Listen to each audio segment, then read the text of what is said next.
Once again, I've discovered that Bill Gates is engaged in something deeply insidious on the continent of Africa. It's already bad enough that he's poisoning African food and agricultural systems with GMO agendas and seed patterns. It's already bad enough that he's interfering with women's reproductive health and sovereignty. It's bad enough that he's interfering with our vaccines and medicines. But now it turns out that he's also interfering with our digital sovereignty as well. In this video, we're going to break down what Bill Gates is up to now, why it matters to Africa, and what needs to be done to point out the problematic dangers and how we can stop it. If you don't know me, my name is TJ. I'm Nigerian and British mixed. And on this channel, we talk about African geopolitics. So I've talked before about Bill Gates' troubling agendas across the continent of Africa. His family planning initiatives that have included controversial long-acting contraceptives like Depo-Provia, which has been linked in multiple studies to higher risk in breast cancer, as well as other serious health effects when used over long periods of time. Women are particularly susceptible. These programs are rolled out aggressively in African countries under the guise of empowering women, but often without the adequate transparency and oversight, which is why it's probably not being rolled out in Europe or America. On agriculture, the Gates-backed push for GMO crops and improved seeds locks farmers into dependence and patented seeds owned by multinational corporations like Bayer Monsanto, which of course Bill Gates has financial interests in. This seed infrastructure often requires the purchase of associated herbicides and pesticides like glyphosate-based products, which have been at the center of massive lawsuits in the United States over links to cancer and other illnesses, something that is being implemented by law in some countries like Kenya.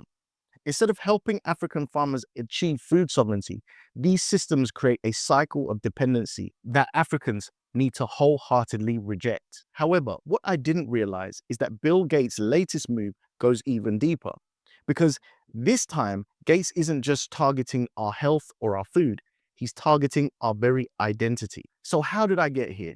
A few days ago, I made a video about UK's digital ID system and how it could easily become a tool for financial and social control. This is where I want to say a big thank you to many of the people following the channel, because they left comments saying, check out Kenya, this is already being implemented now. So guess what? That's exactly what I did. The Bill and Melinda Gates Foundation is continuing its global push to support its so-called government-backed digital ID programs, and this time setting its sight on Kenya, where it will advise the government on that country's Maisha Namba digital ID initiative that is currently under development.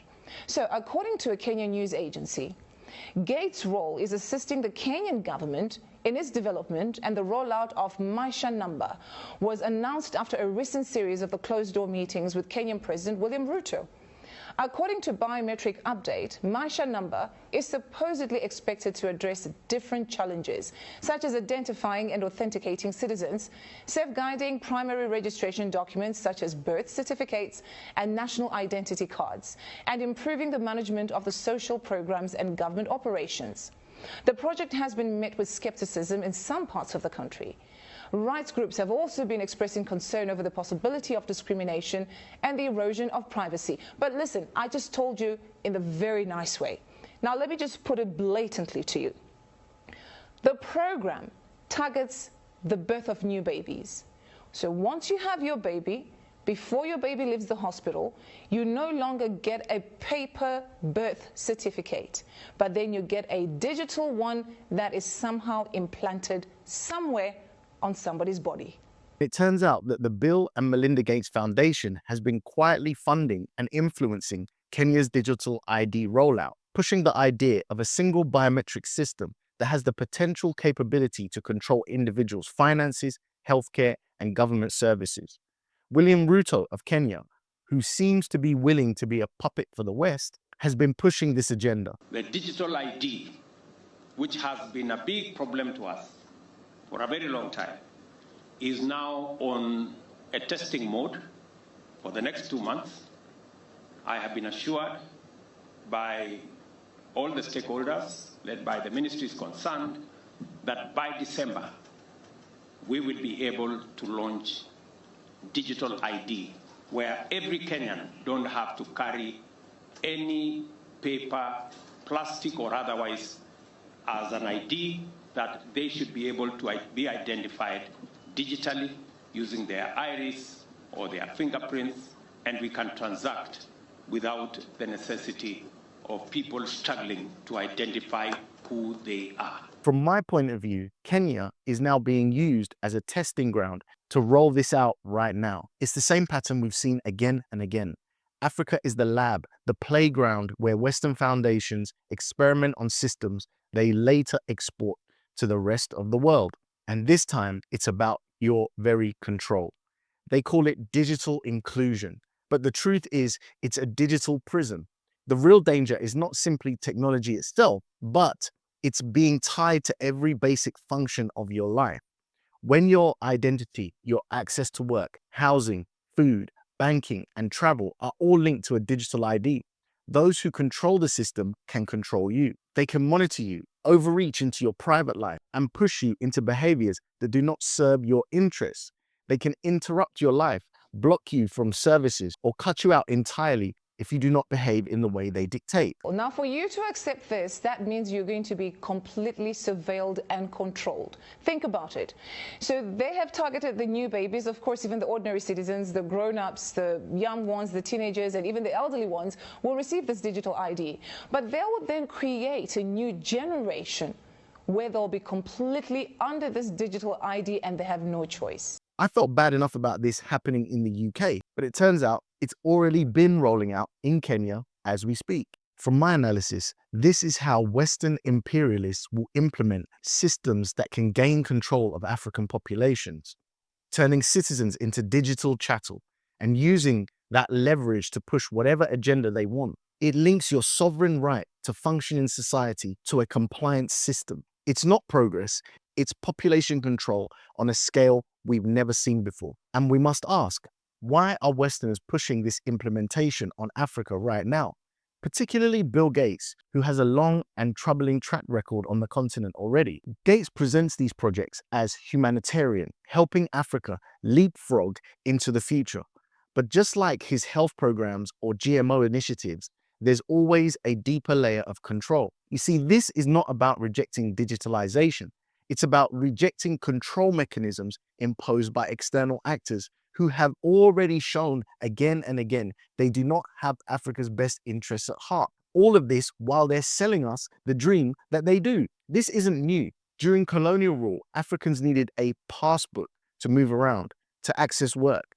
Today, the passbook has gone digital. It's sleek, it's biometric, and it's being sold as progress.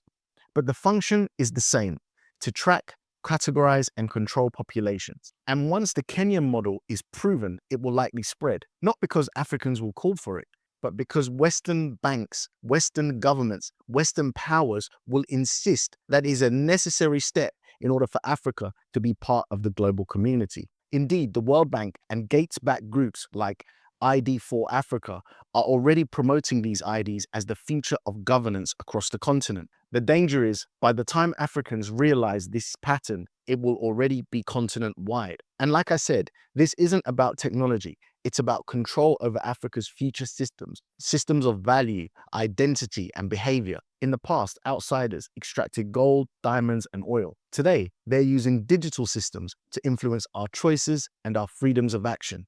Whoever controls these mechanisms will control Africa for the next century. So Africa doesn't have to accept this. We have the talent and the capability to build our own digital infrastructures that are for the people's benefit. Our own encryption, our own ID systems designed by Africans who understand the continent for Africans. And in fact, there are players already moving in that direction. The African Union's data policy framework and Smart Africa's Digital Academy are potentially the first steps towards continental digital independence. So the real question isn't whether Africa will have digital IDs, it's whether Africa will own them and whether Africans will retain the power to decide how they're used. This is critical because if we don't have control over this choice, once again, we'll be written into someone else's system, and this time it will probably be permanent. Every generation faces a test for sovereignty. For this generation, it's digital. The same way African ancestors fought for control of their land, we now have to fight for control of our data. Even if Kenya is the starting point, the rest of Africa must remain the line of defense. And when leaders come smiling with their phrases like innovation and inclusion, we have to ask, inclusion into whose system? Innovation for whose profit? Because the road to a second digital colonization will be paved with the language of progress. The question is whether Africa will break the pattern or be defined by it. I would love to know what you guys think about it out there. Are you in a place where digital IDs are already implemented? And have you made the connection between the digital IDs, the biometric systems, and the banking institutions that is mentioned in all of the paperwork about future improvements to these systems? Tell me about what you think in the comment section. But if you have nothing to say, would it be too much for me to ask you to write the words digital sovereignty for Africa? It just lets me know that you watched the video to the end, you like the channel, you like what I'm doing, and you want me to continue. Thank you so much for watching this video today, and I'll see you in the next one. Peace.